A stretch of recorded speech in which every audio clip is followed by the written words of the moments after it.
encontrar ali com Deus, onde o meu coração diocese a lembrar-se e cheio de emoção cantar-se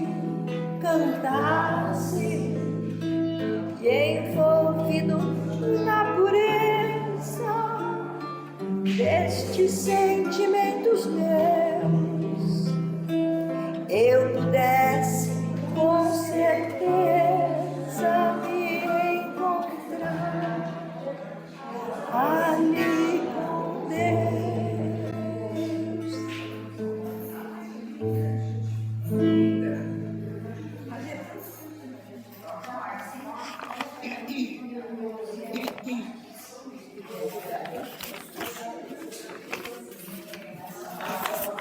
Tirei umas fotos.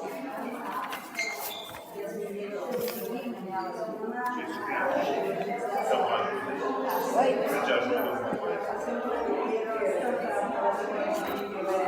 É só depois procurar as músicas.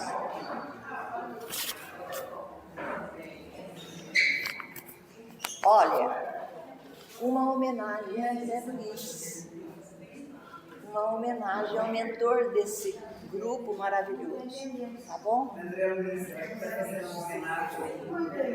E João Cabete não podia deixar de fazer uma música, né?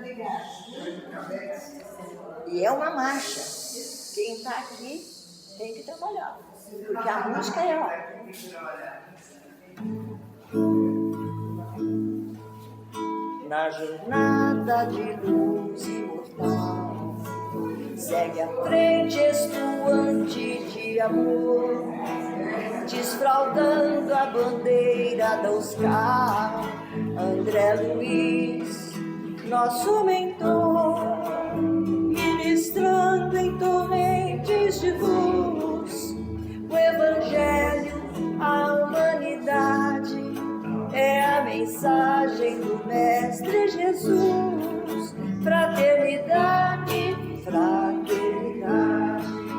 Avante, obreiros de André Luiz, sempre avante neste ideal, construir um porvir mais feliz é a missão da amada Oscar.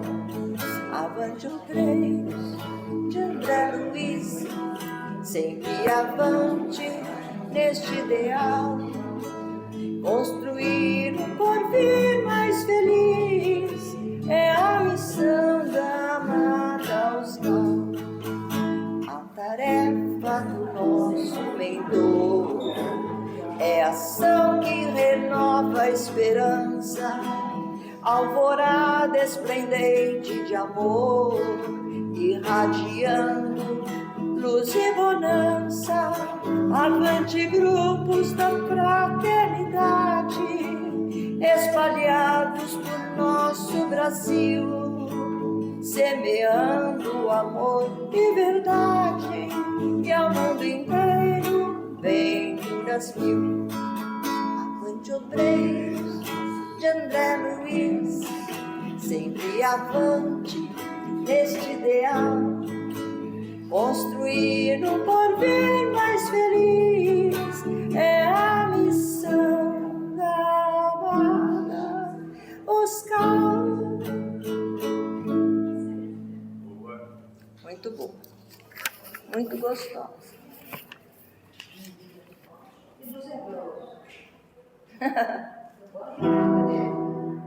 Dê um sorriso. Hoje a nossa casa está em festa. Este sorriso é pra você, irmão. Hoje a nossa casa está em festa.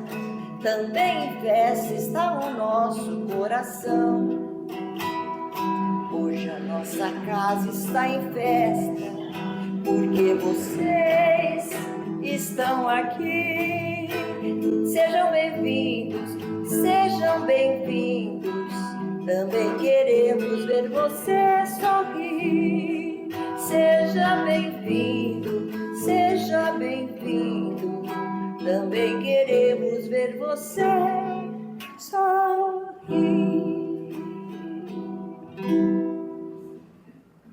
E aí? E agora? O que pode vir agora, hein?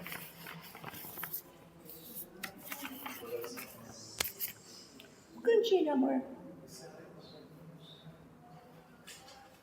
Cantinho de amor não pode faltar. Quem conhece?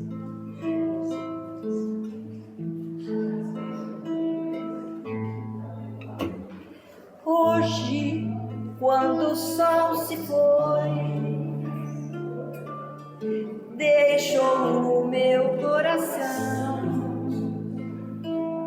desejando um cantinho pititinho, cheio de amor,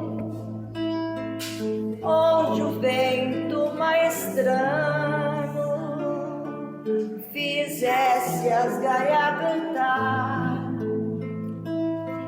um riacho primoroso, venturoso, viesse passar, margeadinho de flor, cada alma de uma cor, chamando as borboletas, as abelhinhas e os beija-flor, onde o meu coração de você se lembrasse e cheio de emoção cantasse, cantasse, e envolvido na pureza destes sentimentos meus, eu pudesse com certeza me encontrar ali com Deus, onde o meu coração de você se lembrasse e cheio de emoção cantasse, cantasse, e envolvido na pureza destes sentimentos meus, eu pudesse com certeza me encontrar ali com Deus.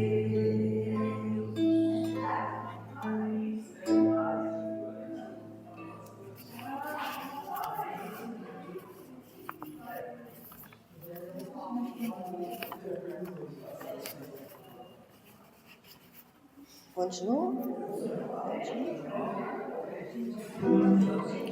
Então, chama-se Sorriso essa música. Hoje a nossa casa está em festa. Esse sorriso é pra você, irmão. Hoje a nossa casa está em festa. Também em festa está o nosso coração. Hoje a nossa casa está em festa, porque você está aqui. Seja bem-vindo, seja bem-vindo. Também queremos ver você sorrir. Hoje a nossa casa está em festa. Este sorriso é pra você, irmão.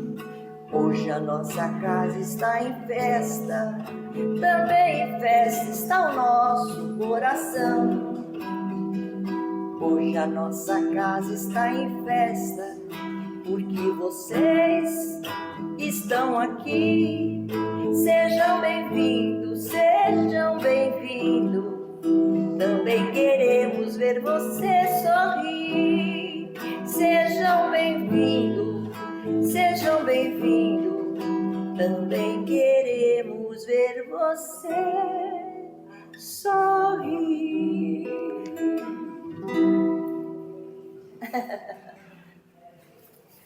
Tudo, olha, gente, olha em cada um eu falo assim, nossa, mas eu conheço todo mundo aí. Suzana. O que mais, hein? Hein, tio? Eu dou aqui eu estou aqui, estou cantando tudo que possa, que vocês devem conhecer. Cabete, Cabete fez essa melodia, chama Chuvas de Luz, todos sabem. Neste encontro de almas feridas, entrelaçadas em muitas vidas, lábios sorrindo, mãos se apagando, preces subindo, vozes cantando, salve a fraternidade. Quanta harmonia, quanta emoção,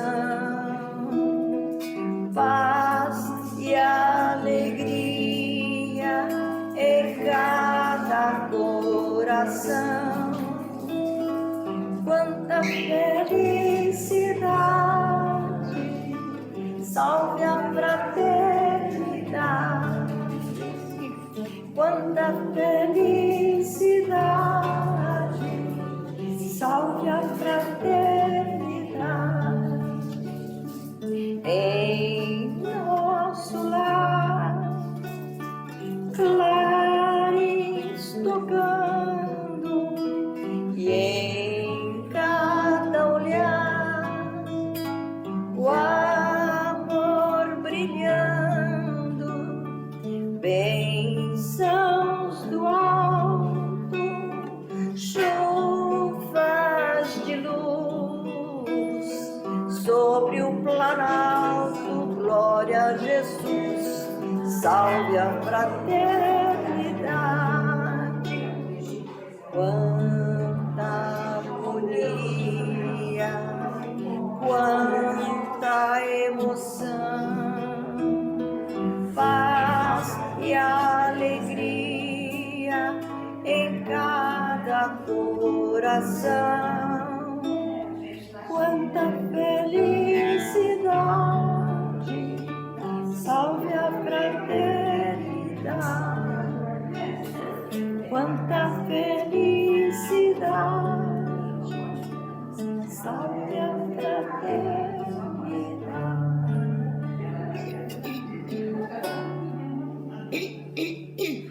Coisa de garganta velha.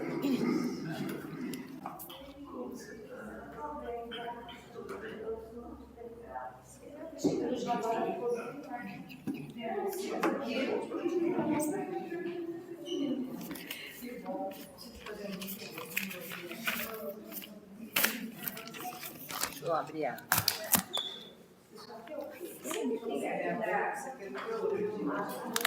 Não, tem gente.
alma das andorinhas, não é? Perguntei direitinho.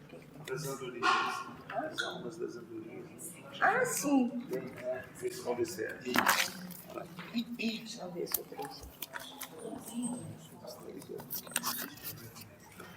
Eu acho que eu sei de cor. Eu vou tentar, tá?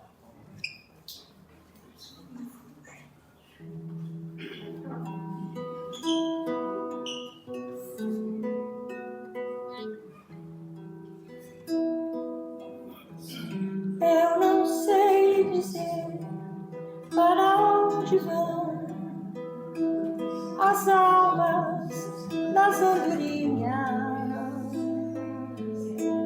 Eu não sei, eu não sei,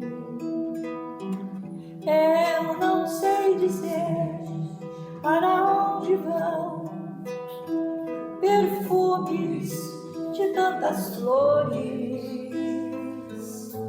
Eu não sei, eu não sei, eu só sei dizer que dentro de minha alma sinto a natureza cantando e chorando. Eu só sei dizer que sinto Deus sorrindo para mim.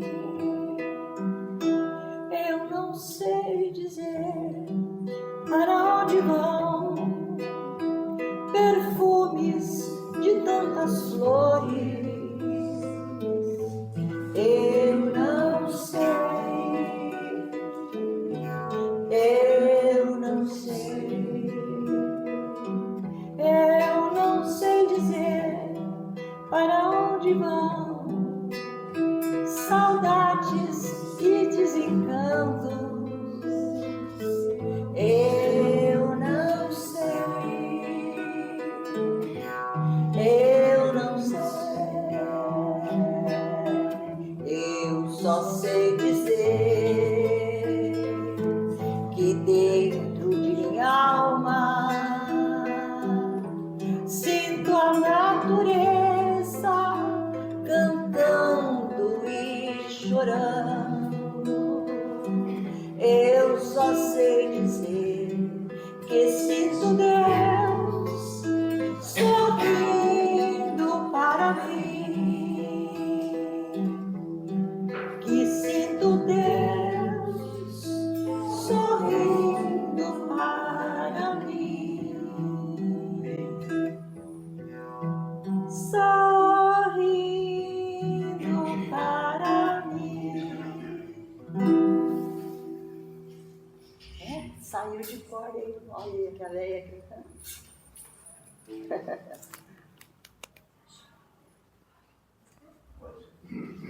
Pronto? Canta a última pra gente mostrar. Hã? Alegria cristã já trouxe. Alegria cristã você trouxe. Ah, sim, eu trouxe. Então, essa daqui é para todos cantarem juntos, tá?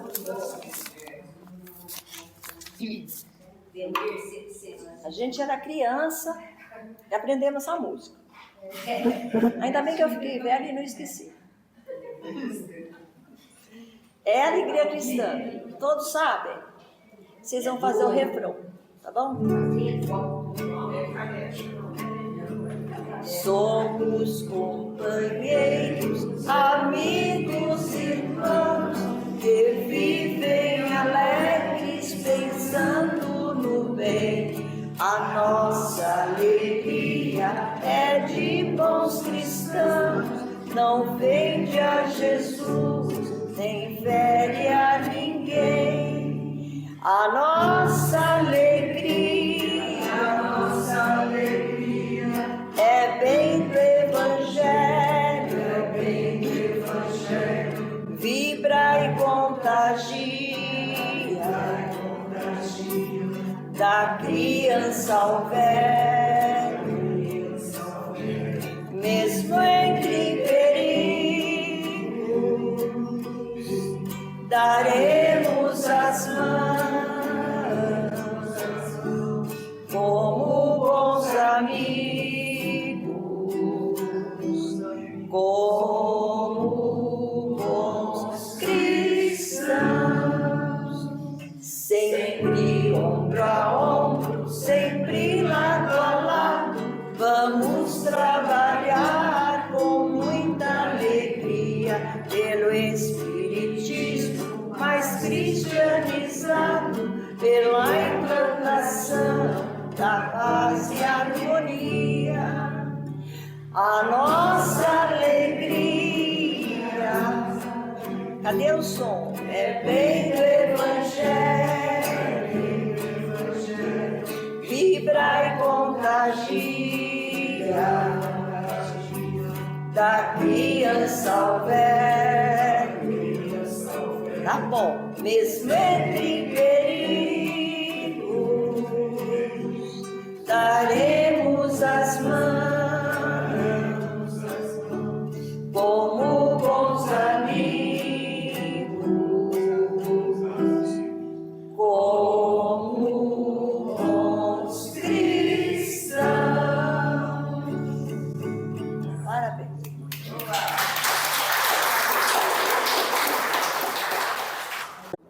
Boa noite a todos.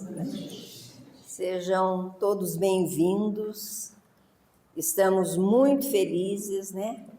Como é bom a música, né? Acalma, encanta. E a Venir com essa voz, a gente estava comentando agora há pouco da Paula, né? Que a gente tem muita saudade, a Venir e tantos outros, né? Que nos alimentam a nossa alma com as músicas, né? As músicas que falam de Jesus, que falam da doutrina. E a alegria cristã, a gente aprendeu lá no João Batista, na evangelização infantil ainda, né? Que a gente cantava muito. Então, é uma lembrança de infância, acho que para todos os que estão aqui, são mais jovens, né? Porque começaram em 40, então, com 40 já são bem mais jovens. Olha, é uma noite de muita alegria, nós estamos aqui com companheiros de várias casas espíritas, com o seu Paulo de Aguaí, a Zilda, enchendo de alegria os nossos corações, e eu e a Ângela, né, temos até um motivo particular, porque nós viajamos com a Cida e o Adilson, em duas viagens para o Egito, para Israel, onde nós fizemos os caminhos de Jesus, de Moisés, e também na Turquia. Então, era uma delícia, porque o Adilson, junto com o professor Celestino, ia falando de evangelho, ia mostrando os caminhos, e a gente aprendeu muito e fortalecemos os nossos laços de amizade, porque a gente passou mais de um mês contando as duas, né? Todo dia juntos. Então, é muita alegria receber vocês aqui hoje. E também nós estamos muito contentes que tudo que vai acontecer aqui hoje, de bom, de bonito, está sendo transmitido e os nossos companheiros, amigos, que vão nos assistir e estão nos assistindo pela internet, sejam abraçados, sintam-se abraçados por todos nós do André Luiz, né? Nós estamos comemorando o mês de Kardec. Nós agradecemos sempre todas as nossas reuniões, nós agradecemos a oportunidade de conhecer a doutrina espírita nesta encarnação, porque com doutrina espírita a gente ainda tem muito para fazer, imagina sem, né? Então eu imagino se a gente não tivesse conhecido doutrina espírita, o que a gente não estaria aprontando por aí, né? Então é a grande bênção. Com as músicas e as vibrações aí da Venir, vamos fazer a nossa prece, né? Vamos unir os nossos pensamentos, sintonizando com a espiritualidade que já está aqui, que já nos emociona com vibrações de carinho. Nós sabemos que são muitos companheiros desta casa que já estão desencarnados e que estão aqui conosco, os nossos mentores, os nossos anjos de guarda, nossos espíritos protetores. Nós nos sentimos envolvidos por todos esses nossos irmãos que nos ajudam na caminhada.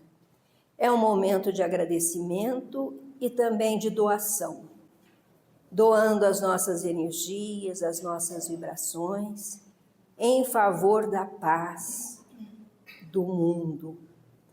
Nós estamos vivendo o auge da transição planetária, com clima tão difícil, não só no nosso país, como em todo o globo, conforme foi previsto pelos espíritos na Gênese, né? Que seria um movimento global, difícil, e que depois da tempestade viria a bonança. É essa esperança que nos abriga, que nos sustenta. Por isso, nós espíritas precisamos ter certeza que Jesus continua no leme e que nós, como espíritas, como cristãos, temos o dever de mandar para a nossa psicosfera pensamentos de paz, de amor, de perdão, de entendimento, para que nós possamos ajudar nesse período que vai passar, como tudo passa. Agradecemos estar contando com a presença do nosso amigo Adilson, que vai nos brindar com seus ensinamentos, e que Jesus, o nosso divino amigo, possa estar conosco agora e sempre. Que assim seja. Bom, o Adilson, ele é palestrante, é escritor, doou para a gente 2 livros para serem sorteados, é trabalhador na rádio Boa Nova, né? Não está mais na Boa Nova? Ele tinha... Está para recomeçar. Que bom. Porque eles tinham o trabalho... A gente está falando da Paulinha, nós estamos falando da Paula Zamp, que acho que vocês conhecem, né? É que ela viajava sempre com a equipe da RW, e o Adilson tinha também programas com ela, e ela tinha ela veio várias vezes por aqui. A gente tem muita saudade e sabe que ela também está presente, né? Com aquela voz maravilhosa que ela sempre nos brindou. Mas então o Adilson é um batalhador, espírita, orador, escritor, e está conosco hoje. Vamos ouvi-lo.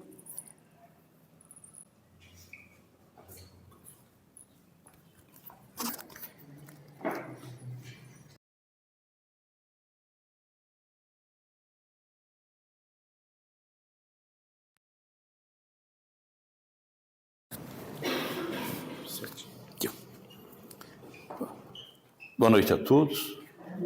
Que Jesus, nosso divino mestre, amigo, companheiro, nosso irmão, esteja conosco não só agora, mas em todos os instantes da nossa caminhada. Uma alegria muito grande estar aqui, né? São João da Boa Vista, um prazer muito grande, e falar de Jesus, então, né? Não tem nada melhor.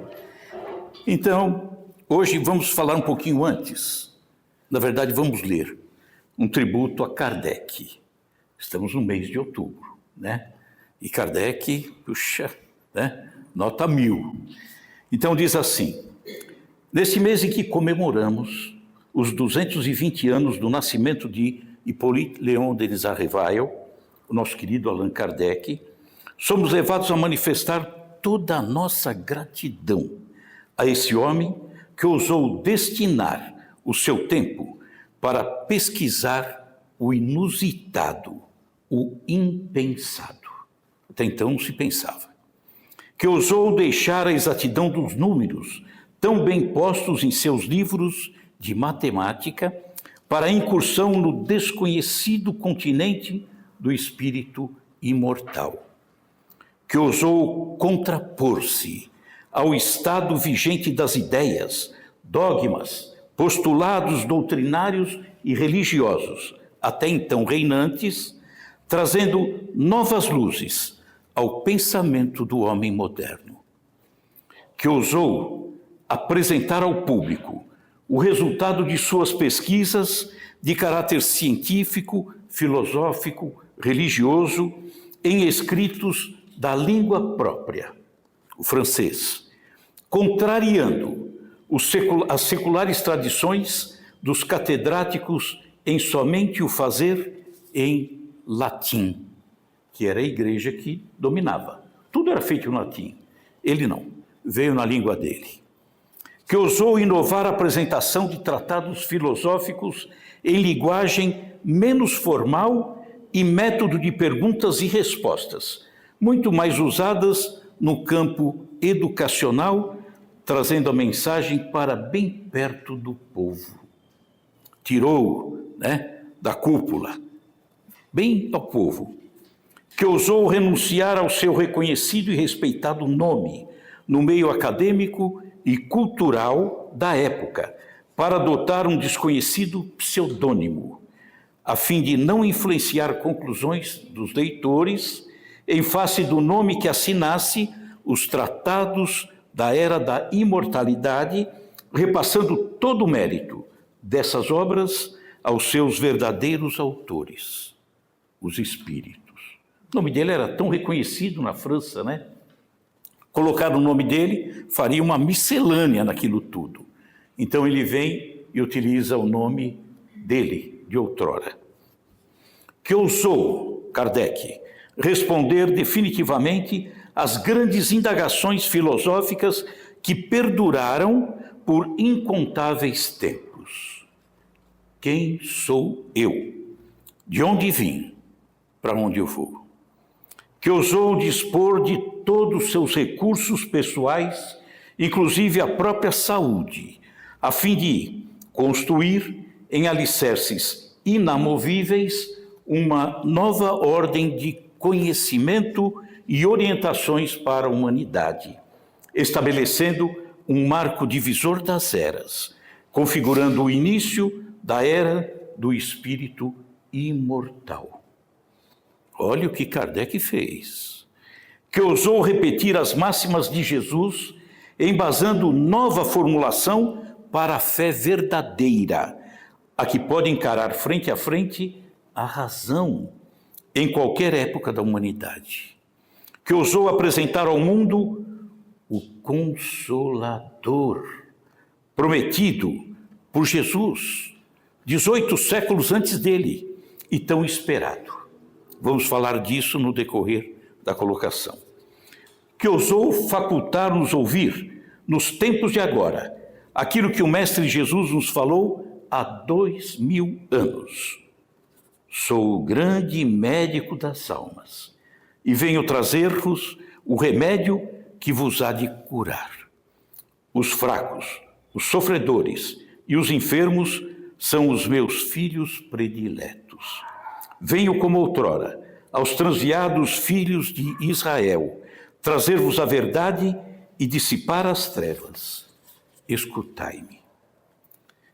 Então, graças a esse trabalho incansável de Kardec, após 18 séculos, quando o homem já se encontrava em condições de receber verdades novas, complementando os ensinamentos de Jesus e corrigindo o que foi distorcido ao longo do tempo, o Consolador prometido pelo Mestre pôde instalar-se em nosso meio.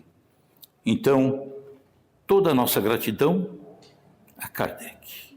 Que trabalho maravilhoso, Então, nós vamos compreender, no decorrer das colocações, o quanto essa doutrina que tanto amamos vem trabalhando no sentido de ampliar extraordinariamente o Evangelho do nosso Mestre.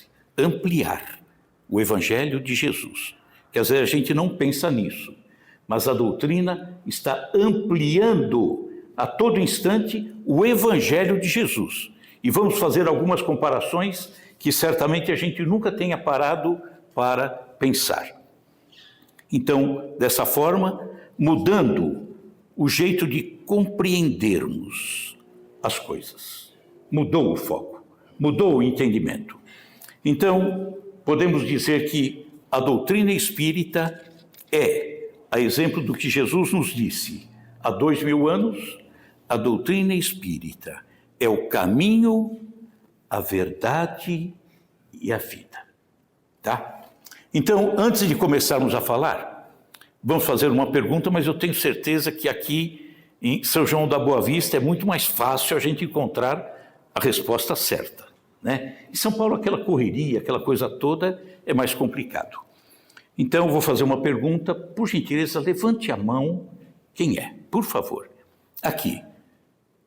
Quem é perfeito? E o pessoal de São João da Boa Vista é fraquinho, hein? Ninguém perfeito aqui? Não? Fiquem tranquilos. No final a gente vai responder essa pergunta de outra forma. Vocês vão responder, tá? Jesus disse, está em Mateus, capítulo 5. Amai os vossos inimigos, fazei o bem aos que vos odeiam e orai pelos que vos perseguem e caluniam. Porque se somente amardes os que vos amam, que recompensa tereis disso? Amar o que amamos e que nos ama é fácil, né? Mas e aquele que nos causa um mal-estar? Precisamos amar também. Não fazem assim também os publicanos, os que cobravam impostos? Se unicamente saudardes os vossos irmãos, que fazeis com isso mais do que os outros?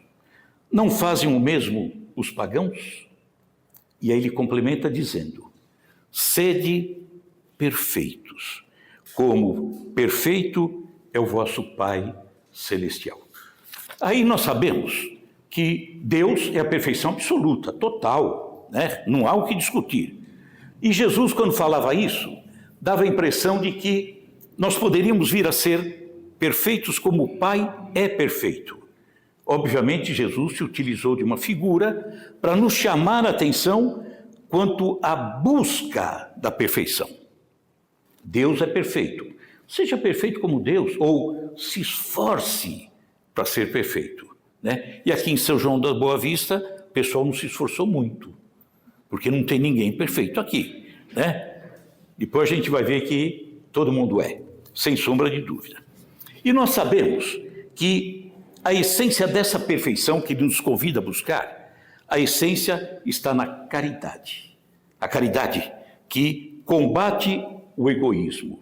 E na humildade que também vai aniquilando o nosso orgulho. Então, aí é que está a essência para atingirmos essa perfeição. Isso se consegue com muito esforço, com muito trabalho, com reencarnações. De uma vida só, nossa, a gente não saberia fazer nada, né? Então, as reencarnações é que nos permitem ir afastando aqueles vícios que carregamos e colocando no lugar as virtudes. Não poderia ser diferente. Então, nós temos uma referência valiosa, maravilhosa, para alcançarmos essa perfeição. E ela se chama Evangelho. É o Evangelho de Jesus, né? Ele que nos dá a orientação, o caminho, a norma, a diretriz. Por isso que ele disse que era o caminho, a verdade e a vida. Então Jesus como caminho, não exatamente ir até lá, Israel, e estarmos pisando naquelas trilhas que ele pisou, né? Tudo bem, é gostoso, aquela coisa toda, mas o caminho Jesus é o ensinamento que ele nos deixa. Verdade. A verdade, ela já vem pronta. Aqui na livraria vende verdade. Pacote não tem meio quilo, 1 quilo, 2 quilos, não tem. Por quê? Porque a verdade é uma construção individual. Cada um constrói a sua verdade, né? Não vem pronta. Mas como que nós vamos adquirir a verdade? Trilhando o caminho. Quando estamos trilhando o caminho que Jesus nos deixou, nós vamos, nesse caminho, recolhendo o material, né, o ensinamento dele, esse material que nos permite construir a verdade, para que venhamos a ter uma vida melhor, dentro da perfeição que nos é possível. Já dei uma dica. Dentro da perfeição que nos é possível ter. Tanto é verdade que a verdade é uma construção individual que Jesus, quando ali, diante de Pilatos formulava perguntas e Jesus respondia.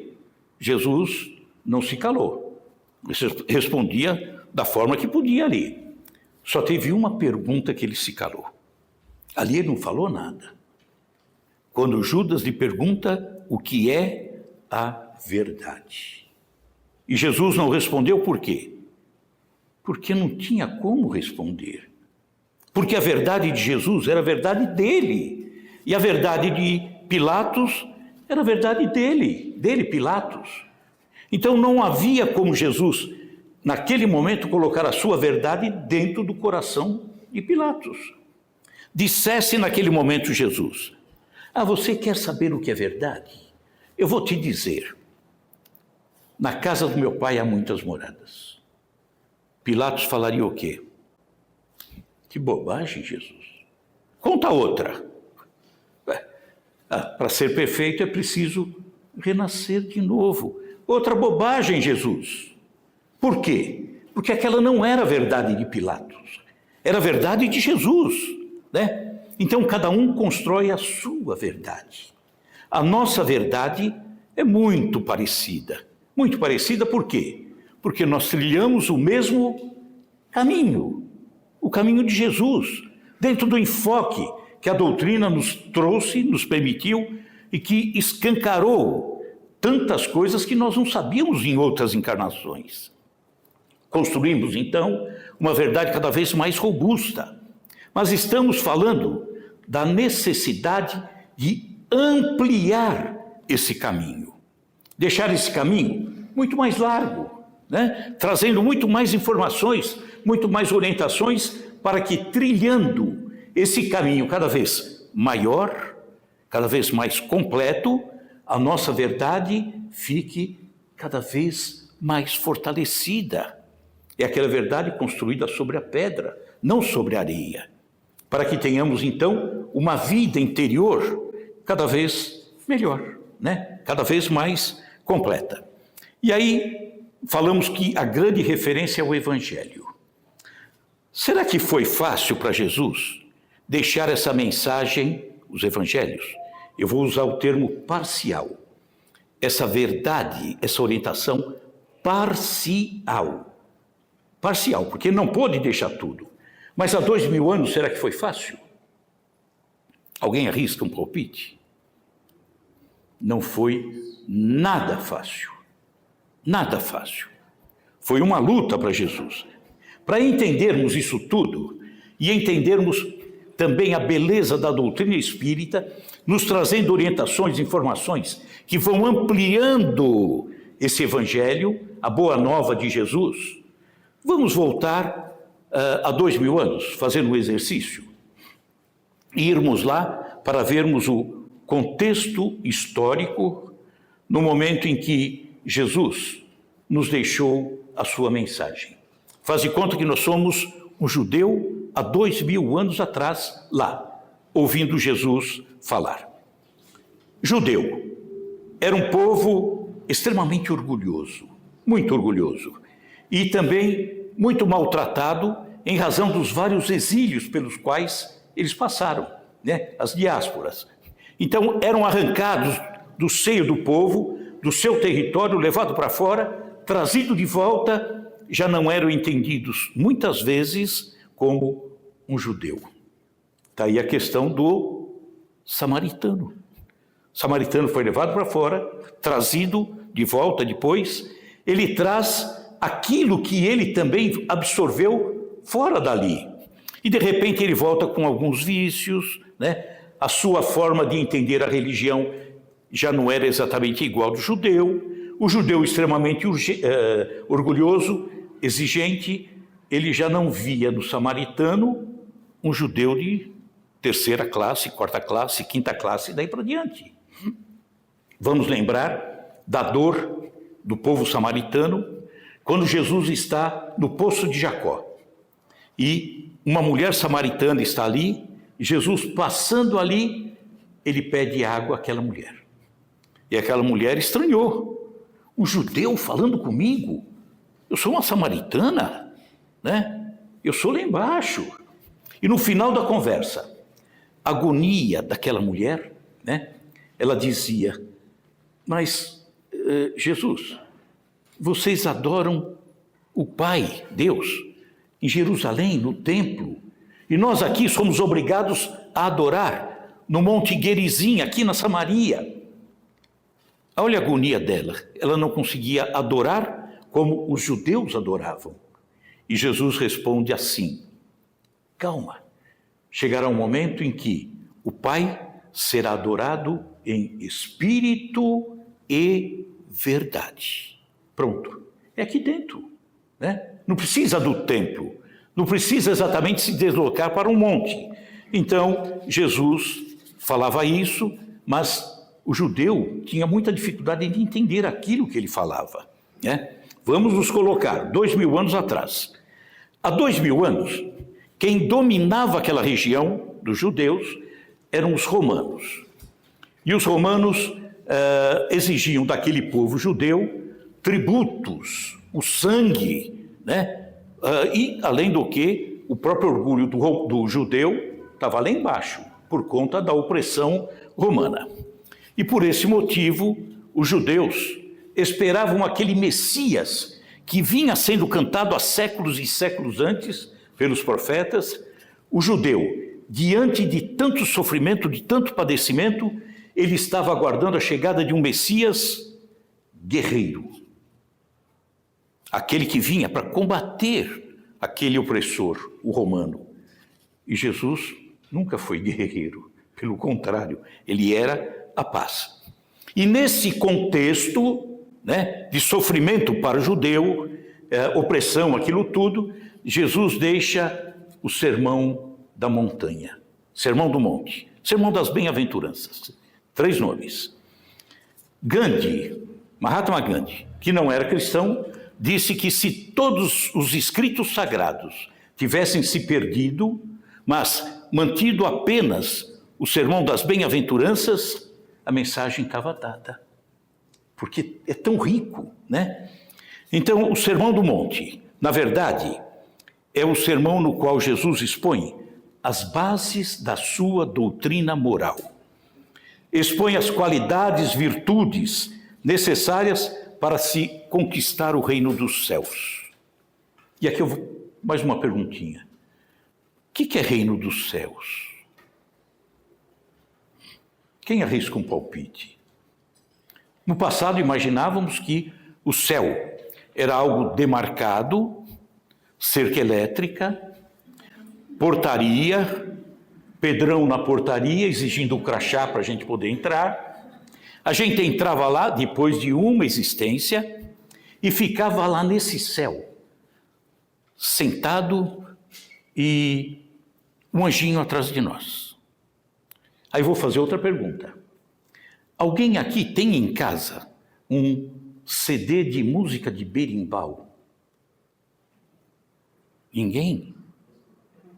Acho que ninguém deve ter. Porque aquela música, quem que vai ficar escutando aquele tim-tim-tim, tim-tim-tim, tim-tim-tim o dia inteiro? Ninguém. Mas queriam que eu fosse para o céu, entrasse no céu, um anjinho atrás de mim, com aquela harpinha, com aquele tim-tim-tim, eu ia falar, Pedro, me faz um favor, me manda para o inferno. Eu não quero, porque isso aqui é o inferno, né? Então, o que é o reino dos céus? Não é um local demarcado. Não, de forma nenhuma. reino dos céus está aí dentro, no peito de cada um, na consciência de cada um. Nós, nesse momento, estamos no reino dos céus. E Jesus, tudo que fazia em termos de ensinamento, é para que nós entrássemos no reino dos céus, né? Nesse momento, estamos no reino dos céus, dentro de uma casa maravilhosa como essa, nessa vibração, estamos ouvindo falar de Jesus, estamos no reino dos céus, estamos. Quem veio de carro aqui? Alguém veio de carro? Pô, vamos perguntar para o senhor aqui, foi o primeiro a levantar, o senhor veio de carro? Isso, só aqui está no reino dos céus. Saia, basta que o pneu esteja murcho, vai cair no outro reino, né? Mas, puxa vida, estava lá, falando de Jesus, não sei o que, subiu para o reino dos céus. Então, a nossa luta, nesse instante, em razão da condição espiritual nossa, que ainda, né, não é nenhuma Brastemp, é que estejamos cada vez mais no reino dos céus, e por mais tempo, mas que vai cair no outro reino, vai, né? O negócio é subir rapidinho. Então, o sermão das bem-aventuranças, com todo aquele ensinamento, é para fazer com que a gente esteja cada vez mais no reino dos céus, buscando. E aí seremos bem-aventurados, felizes. Estamos felizes.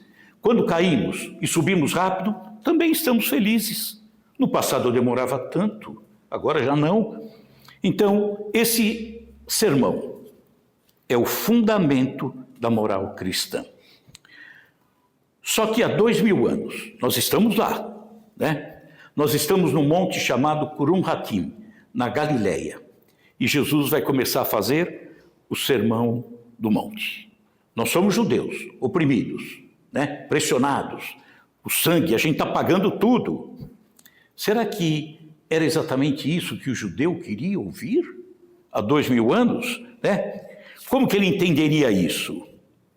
Olha, pessoal, judeusada toda aqui, bem-aventurados pobres de espírito, porque é deles o reino dos céus.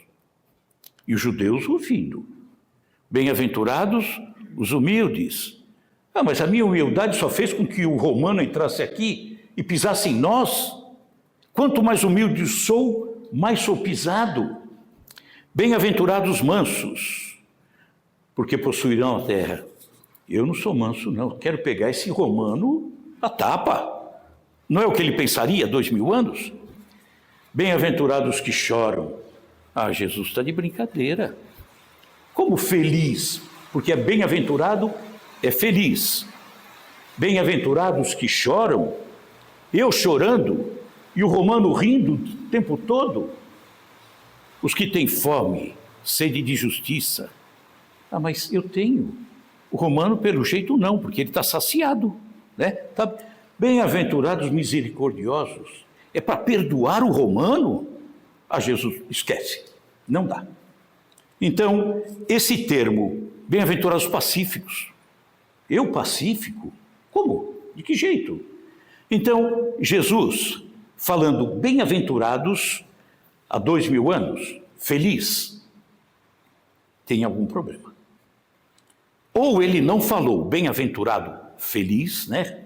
Ou o romano já tinha há 2000 anos o entendimento que nós, espíritas, temos somente agora. Das duas, uma. Os estudiosos, e um deles, o nosso querido professor Severino,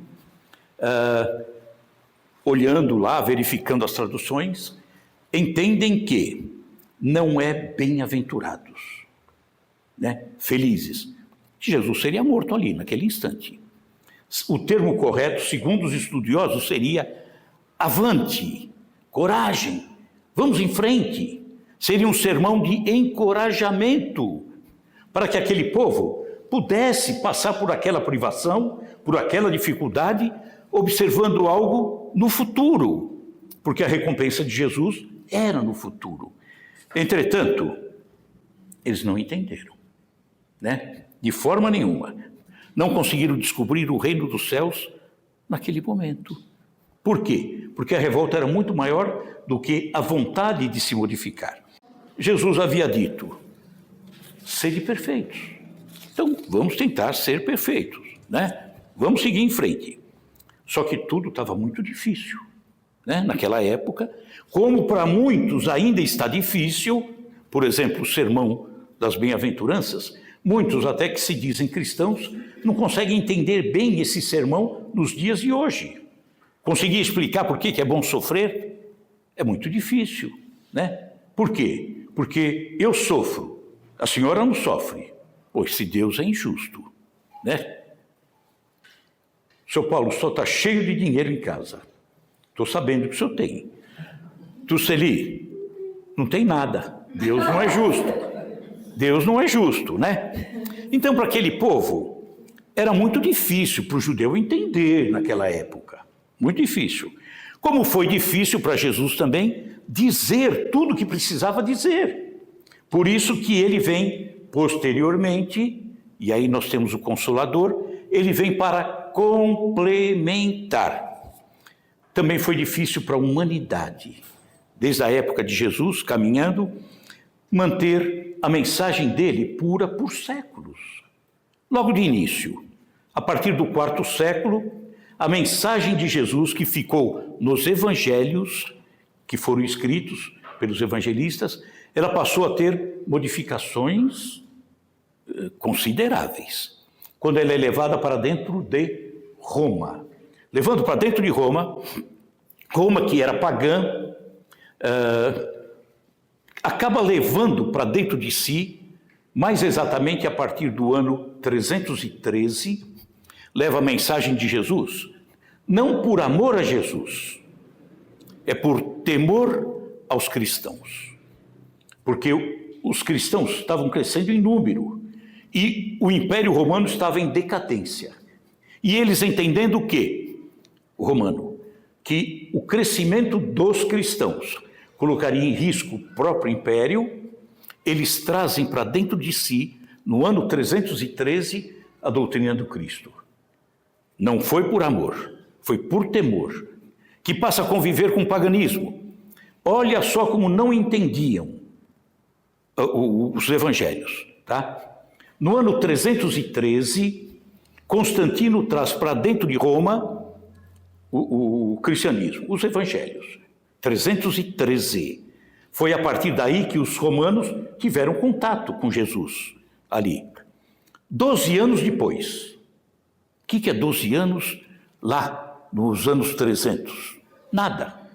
Não tinha WhatsApp, não tinha Facebook, não tinha nada, né? Era difícil até as pessoas se encontrarem, conversarem. 13 anos depois, 12 anos depois, 313 a 325, acontece um concílio, concílio de Niceia. Concílio era a reunião dos poderosos da religião romana que tinha acabado de ser criada, que não conhecia Jesus, e que nesse concílio determinam que Jesus era Deus. Deus? Jesus era Deus? Ele deixou nos evangelhos dele tantas informações mostrando que não era. O jovem rico, ô meu bom homem, por que me chamais de bom? Bom, só Deus, só o Pai, né? Em várias situações ele sempre citou isso, é o Pai. Então, a partir de então, nós perdemos o endereço de Jesus. Em razão dessas distorções, daquilo que foi pregado de uma forma incoerente, perdemos o endereço e fomos desembocar, tendo os evangelhos, mas não os compreendendo, foram desembocar no século XI, XII, XIII, vamos lembrar de cruzadas, Inquisição, onde se matou tanto a pretexto de levar Jesus à Terra Santa, matar para levar Jesus, que loucura é essa? Mas nós não tínhamos mais o endereço dele, né? Era preciso resgatar, porque ele havia dito, sede perfeitos. E agora? Nós temos que achar, né? E Jesus havia dito: eu sou o caminho, a verdade e a vida. Eu tenho que achar esse caminho, recuperar esse caminho, mesmo que parcial, porque ele não pôde dizer tudo, né, há 2000 anos, mas tínhamos que seguir. Nossa evolução era lenta, e ele promete a vinda de um Consolador. O Consolador que viria e que nos ensinaria tudo, todas as coisas que ele não pôde nos dizer, e lembraria o que ele havia dito. Lembraria por quê? Porque o homem se esqueceu daquilo que ele disse. Foi deturpado, foi manchado, foi modificado. E aí nós vamos ver que vem à Terra o Espírito de verdade. Está aí Kardec conosco, né? O Espírito de verdade. Quer que feche? Precisa lá, é só aqui que estava tudo. Ah, tá.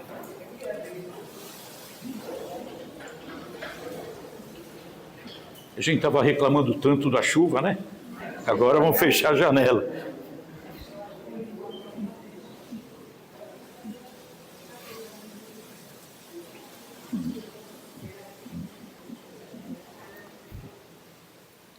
Então, o Espírito de verdade. Espírito de verdade falando conosco nos dias de hoje, né? E começou falando logo com Kardec. Kardec recebendo ali. Quem é o Espírito de verdade? Eu gosto de perguntar porque sempre o pessoal está ansioso para responder. Quem é o Espírito de verdade? Quem? Jesus. Há pessoas que dizem, é João Batista, é um grupo de espíritos. Eu não tenho a menor dúvida que é Jesus. Eu gosto muito, fucei muito, a Revista Espírita, editada por Kardec de 1858 a 1868. 59, 68, quando ele desencarna, né?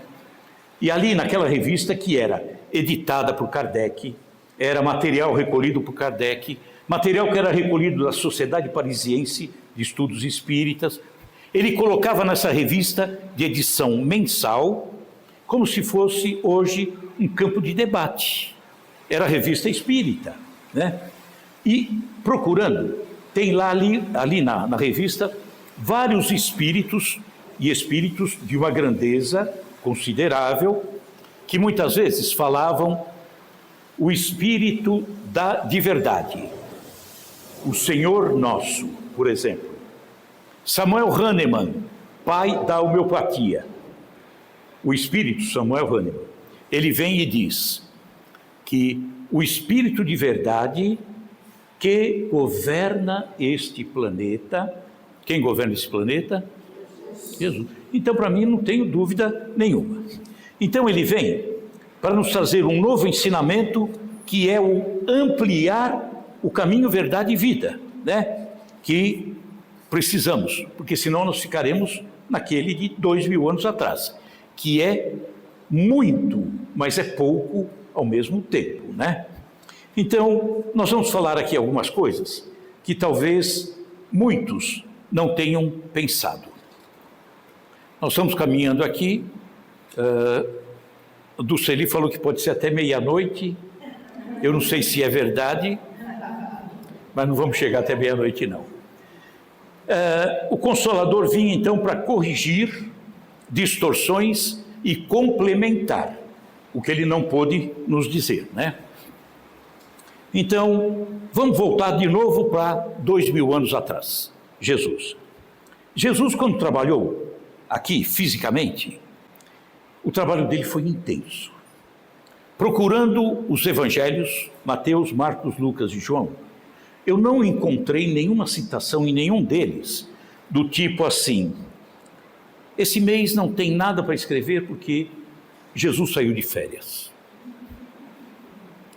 Já estou avisando, semana que vem ele vai emendar o feriado. Não tinha. O trabalho de Jesus era intenso, incansável, né? E ele distribuiu a Boa Nova, o Evangelho, dos 30 aos 33 anos, tá? Quando ele vai para a região ali na Galileia mesmo, ele morava na Galileia, Nazaré, mas ele vai até Cafarnaum e ali ele começa. Então foram 3 anos de divulgação da Boa Nova. Eu, com muita frequência, para não dizer sempre, eu tenho insônia. E na insônia, eu começo a pensar em coisas, né? Jesus, volto no tempo, quero, enfim, raciocinar. E aí, pensando nos 3 anos de Jesus distribuindo o Evangelho, eu fiz a conta, 1.100 dias. 1.100 dias, os 3 anos, tá? Vamos gravar essa referência. Aí eu levantei, fui procurar na minha Bíblia, procurar os Evangelhos. Mateus, na minha Bíblia, 29 páginas. Marcos, 17 páginas. Lucas, 28 páginas. João, 22 páginas. Total, 96 páginas. A insônia estava brava. Eu fui ver quantas linhas tinha e cheguei à conclusão que a soma deles dava 10.752 linhas, somando todos eles, que dividido por 1.100 dias, para cada dia de Jesus distribuindo o Evangelho, naqueles 3 anos, para cada dia, em média, foram utilizadas 10 linhas. 10 linhas. Alguém já tinha pensado nisso? 10 linhas. Imagine Jesus acordando hoje. Só que ele fez o sermão das bem-aventuranças, já ocupou um monte de linhas, né? Então dali para frente já não eram mais 10, já caiu para 8. E Jesus acordando e falando: bom dia, João, bom dia, Pedro, bom dia, André, bom dia. As suas 8 linhas já foram, Jesus, deixa para amanhã o resto. 10 linhas é muito pouco, ou muito nada? Muito nada. E ficou narrado, em média, 10 linhas para cada dia desses 3 anos. Que absurdo! Isso ainda sem considerar que em evangelhos tem um que repete aquilo que o outro já falou, tá? Então, é muito pouco. Então, só 3 anos, hein? Pensemos então numa recuperação mais ampla do Evangelho. Quando eu falo Evangelho, é os ensinamentos de Jesus, tudo o que ele fez. E não foram só nos 3 anos, teve muito mais. Então, precisamos recuperar essas informações, né, que foram perdidas, né? Ou seja, precisamos aumentar o tamanho do caminho para aumentarmos a nossa verdade e termos uma vida melhor, espiritualmente falando, né? Que vai nos ajudar a buscar a perfeição, que aqui em São João da Boa Vista ninguém tem, né? Ninguém tem. Agora vamos lembrar mais uma coisa. Tem um episódio, todo mundo vai se lembrar, José, Maria vão para Jerusalém, para as festas que estavam lá. Jesus tinha apenas 12 anos de idade.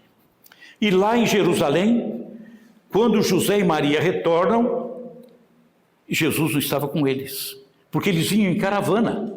Naquela época era muito perigoso vir sozinho. Então eles iam e vinham em caravana, que davam, a caravana dava uma certa segurança a eles. E de repente eles percebem que Jesus não está com eles. Jesus, 12 anos. Voltam para Jerusalém, chegam no templo, lá no templo, Jesus estava fazendo o quê? Estava falando para os sacerdotes, os escribas, os doutores da lei, dentro do templo. Vamos lembrar que, dentro do judaísmo, em determinadas cerimônias que tem lá, para levar adiante essa cerimônia, é preciso ter um quórum, um número mínimo de homens, número mínimo. E se tiver lá um garoto, não tem 12 anos ainda, tá? Não conta. Por quê? Porque para ser contado dentro do judaísmo, ele tem que ter passado por uma cerimônia chamada Bar Mitzvah. E ali ele é inserido dentro do judaísmo. Jesus, dentro do templo, falando com os sacerdotes, tudo, significa o quê? 12 anos. Ele havia passado pelo Bar Mitzvah. Portanto, ele era agora ouvido pela comunidade judaica. Agora ele era de respeito. 12 aninhos, mas era de respeito, né? Tanto que os sacerdotes que estavam lá, Maria, quando chega com José, um dos sacerdotes chega até Maria e diz: olha, esse seu filho veio para a perdição de muitos, porque o que ele falava era grandioso demais para aqueles judeus, para aqueles que professavam o judaísmo, né? Então Jesus havia passado pelo Bar Mitzvah. Então, tudo aquilo que Jesus falou dos 12 aos 30 anos, não ficou registrado. E o que ele falou dos 30 aos 33, 10 linhas por dia, em média. Quanto que se perdeu? Quantas parábolas ficaram perdidas? Quantas curas não foram mencionadas? Quantos sermões nós não tomamos nem conhecimento? Mas tudo isso ficou gravado na memória do tempo, mas gravado também no coração daqueles encarnados que estavam ao lado dele, dos 12 aos 33, 21 anos, e Jesus falando, e aquelas pessoas encarnadas ouvindo, e ficou tudo registrado. Quando cai um avião, não se procura caixa preta? Qual é a nossa caixa preta? Somos nós mesmos. Está tudo gravado aqui. Então, quantos que ouviram Jesus falando dos 12 aos 33, está tudo ali, né? E que a mediunidade tem a capacidade de resgatar. A espiritualidade, com esse conhecimento disso tudo, tem a possibilidade de nos transmitir através da mediunidade. E aí, Kardec de novo, né? Sempre Kardec. Nós conseguimos fazer isso através de uma mediunidade bem conduzida. Não aquela mediunidade maluca, né?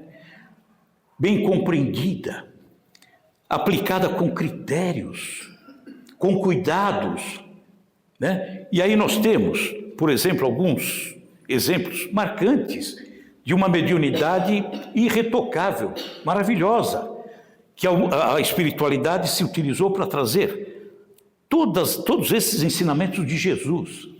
Aqui alguém chegou a ler um livro psicografado pelo Chico, Espírito Neo Lúcio, Jesus no Lar. É Jesus falando conosco. Episódios acontecidos dentro da casa de Pedro. E ali, eu lendo esses acontecimentos, eu ouço a voz de Jesus falando, contando. Olha, é assim, assado, tal. Ele está ampliando o Evangelho. Está ampliando o Evangelho. Quantos ensinamentos? Irmão X, Humberto de Campos. Alguém já leu Boa Nova? Maravilhoso. Quantas mensagens, quantos livros de Emmanuel. Emmanuel é um exemplo clássico de quem esteve com Jesus, né? Não se sabe exatamente quanto tempo, mas esteve com Jesus. Ele era o senador Públio Lentulus. Quanto que ele deve ter ouvido de Jesus ficou registrado aqui, além do que, do outro lado, tido a oportunidade de, né? Eu sempre falei que Humberto de Campos, ele teve um privilégio. Quando ele chegou lá, ele era aqui escritor, né? Quando chegou lá, a espiritualidade falou: olha, todas as coisas bonitas estão dentro desse arquivo. Toma a chave. E deram a chave para ele. E a partir de então ele começou a escrever aquelas coisas maravilhosas, resgatando. É o Evangelho de Jesus crescendo sempre, né?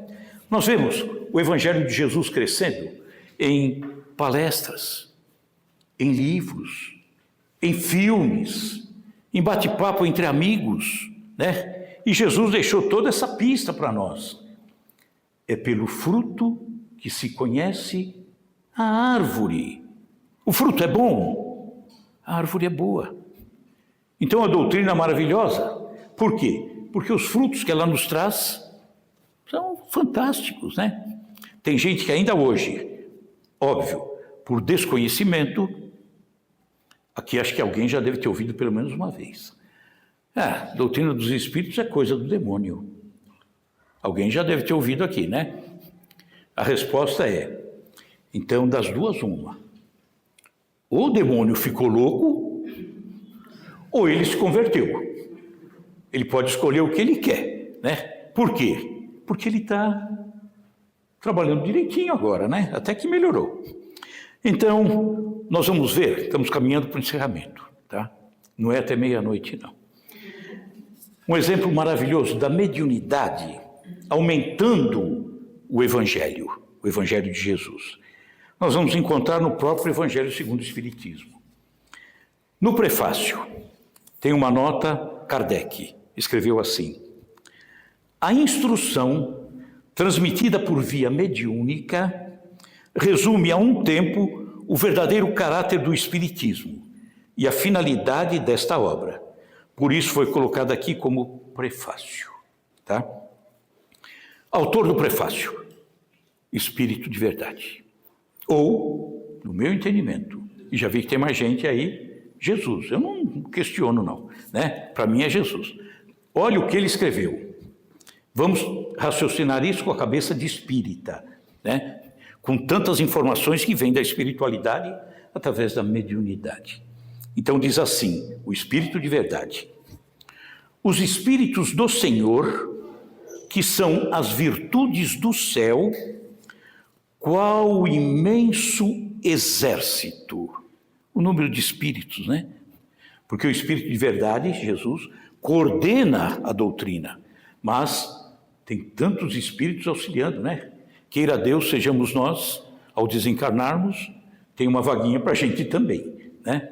Se a gente tiver em condições.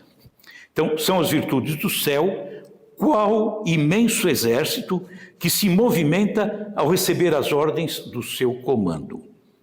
Espalham-se por toda a superfície da terra. Então, mediunidade acontece em todos os lugares, né? E semelhante a estrelas cadentes, vem iluminar os caminhos e abrir os olhos aos cegos.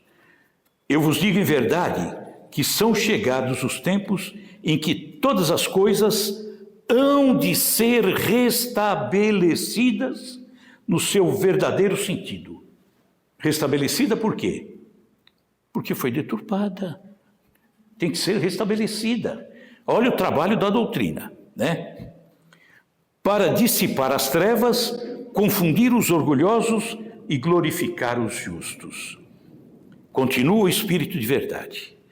As grandes vozes do céu ressoam como sons de trombetas, e os cânticos dos anjos se lhes associam. Nós vos convidamos a vós, homens, para o divino concerto. Tomai da lira, fazei uníssonas vossas vozes, e que num hino sagrado elas se estendam e repercutam de um extremo a outro do universo. Homens, irmãos a quem amamos, aqui estamos juntos de vós. Amai-vos também uns aos outros e dizei do fundo do coração, fazendo as vontades do Pai que está nos céus: Senhor, Senhor, e podereis entrar no reino dos céus. Reino dos céus é a paz, né? A serenidade, entendendo essa mensagem que vem e pacificando o nosso coração e a nossa consciência. Também é alertado no Evangelho, Kardec chama a atenção, que pode-se dividir o Evangelho em 5 pontos. 5 pontos. Um deles, os atos comuns da atividade de Jesus lá há 2000 anos. Os milagres acontecidos, as predições e as palavras tomadas pela Igreja para fixar seus dogmas, né? E por último, o ensinamento moral. As 4, que seriam os atos comuns, os milagres, as predições e as palavras, podem ser objeto de controvérsias entre os vários segmentos. Não há problema nenhum, cada um entende da sua forma. Agora, o ensinamento moral, não. Esse não tem discussão, né? Não pode um segmento religioso. Nós temos uma pessoa de um segmento e diz: Jesus disse que precisamos ser humildes. Aí vem aqui, no André Luiz, alguém diz assim: precisamos ser humildes, mas não precisa muito, um pouquinho tá bom, né? Tem que perdoar 70 vezes, 7 vezes. Aí eu vou numa igreja e o padre diz: mas não inclua a sogra nisso. Eu falo, sempre brinco de sogra, com todo respeito à sogra. Eu vejo que tem sogras aí, né? Eu tenho um respeito muito grande pela sogra, um amor. Por exemplo, eu adoro a sogra da minha esposa. Acho ela maravilhosa, né? Por acaso é minha mãe, né? Então, o ensinamento moral, não pode haver nenhum tipo de questionamento em qualquer segmento religioso, sob o risco de distorcermos tudo. Entretanto, ainda vemos que há segmentos que se agarram em muitas coisas e até no ensinamento moral se agarram muito à parte mística, né? Então precisam voltar. Eles precisam voltar, sim, né? O trabalho é maravilhoso. Então, a parte moral é aquela que nos pede modificação, transformação. Eu tenho que perdoar, eu tenho que modificar, porque eu tenho uma vontade de matar, né? Eu tenho que ir trabalhando em mim. Puxa, eu não posso fazer isso, né? Tenho que perdoar, tenho que estar mais calmo, mais sereno. Então, o ensinamento de Jesus é um código moral para todas as atividades do homem. Isso a gente costuma frisar muito, não só na vida privada, na nossa vida, no meio da religião, na família, mas na vida pública também. Nós temos que ser lá fora o que somos aqui dentro, né? De nada adianta eu ser honesto em casa e desonesto fora, né? Tem um depoimento em Obras Póstumas de um espírito chamado Clélia do Plantier. E ela diz que o homem, ele tem 3 caracteres. Ele sozinho. Segundo, ele com a família. Terceiro, ele com a sociedade. Muitas vezes, ele consigo, ou com a família. Ele com a família, nossa, é um pai exemplar, né? Orienta os filhos, isso e aquilo. Quando ele está com a sociedade, ele faz horrores. Suborna o guarda, né? Faz tudo de errado. Então, daí se explica até as provações coletivas, os desencarnes coletivos. Aquilo que individualmente nós contraímos, nós respondemos individualmente. Mas aquilo que em grupo nós contraímos, há também a necessidade de nos aproximarmos em grupos, desencarnes coletivos, né? Tem vários exemplos citados, inclusive, pelo Chico. Então, o roteiro para a felicidade é a perfeição, né? É sermos perfeitos. E entendermos que as vozes do céu, que ele disse, o Espírito de Verdade, estão aí todo instante nos orientando, em qualquer local, né? Jesus não é funcionário exclusivo da doutrina espírita. Ele trabalha também no catolicismo, né? No meio dos evangélicos, em todos os locais. Jesus não está preso a uma religião. O homem é que acabou prendendo Jesus dentro de determinadas igrejas. Não. Jesus é para a vida comum. Eu vejo Jesus passando orientações para mim pela boca de pessoas que não sabem nem o que é doutrina espírita, mas estão me ensinando, né? Dando exemplo de conduta.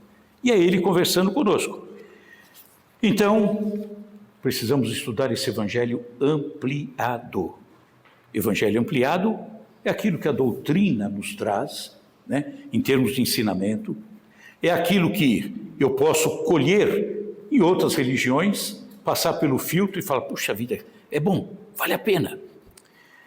E aí, quando nós falamos em ampliar, as 10 linhas, falamos das 10 linhas por dia de Jesus, e dos 12 aos 30, nada ficou registrado.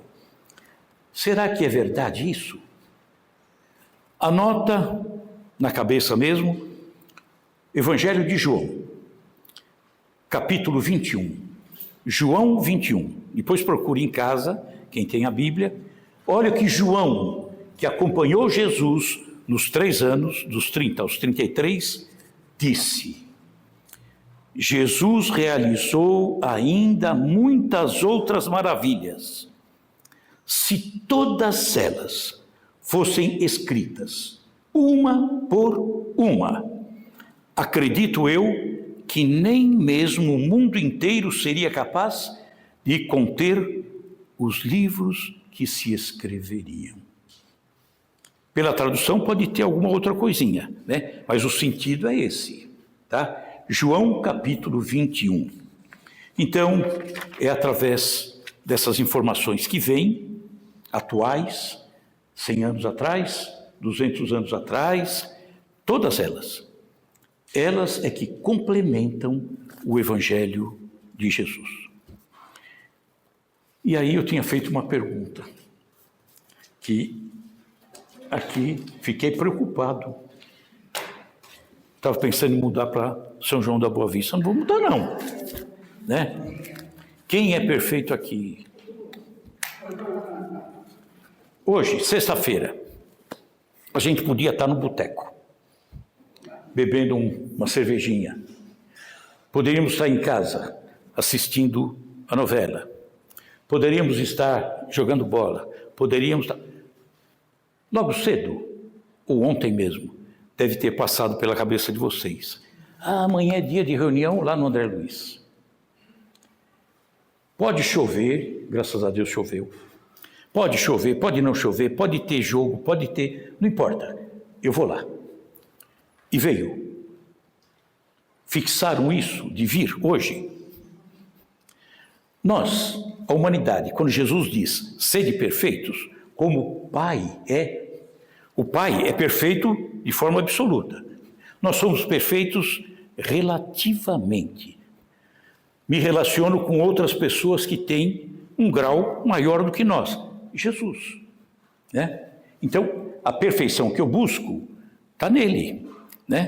Perfeição relativa, nele.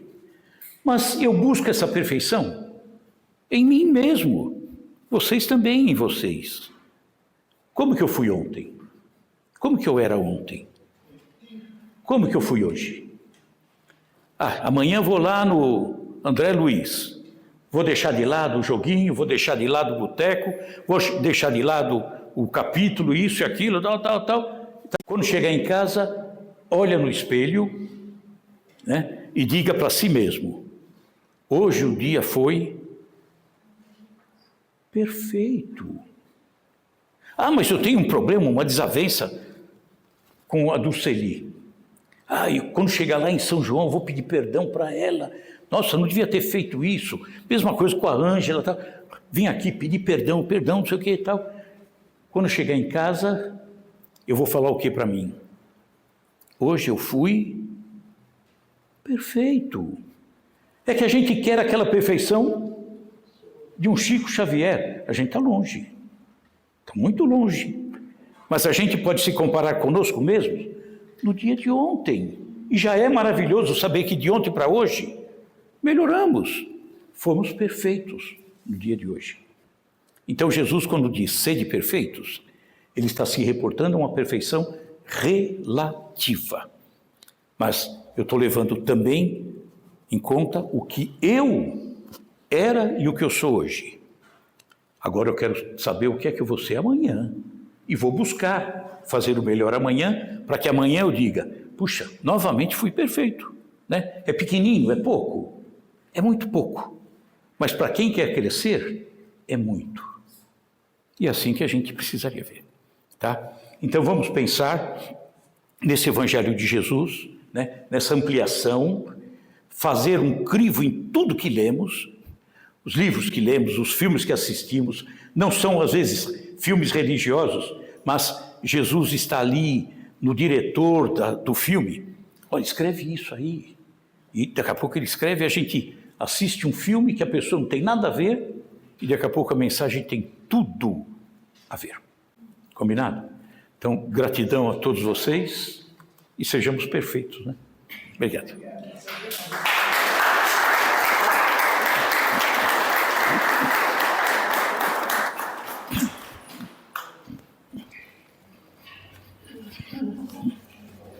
Eu preciso pegar meu óculos.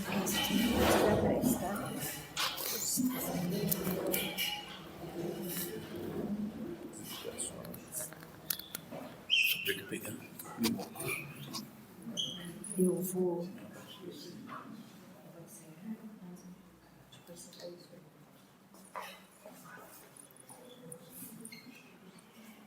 Bom, aprendemos bastante, né?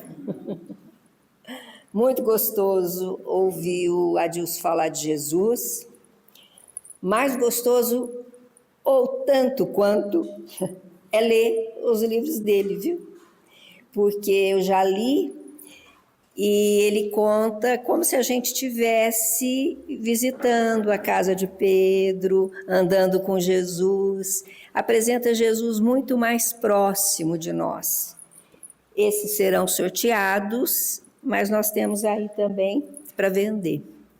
Nós agradecemos aos nossos ouvintes, assistentes pela internet, que tenhamos todos, né, e todas uma noite de muita paz, de muita alegria, e nós vamos então encerrando essa transmissão pelo nosso canal no YouTube.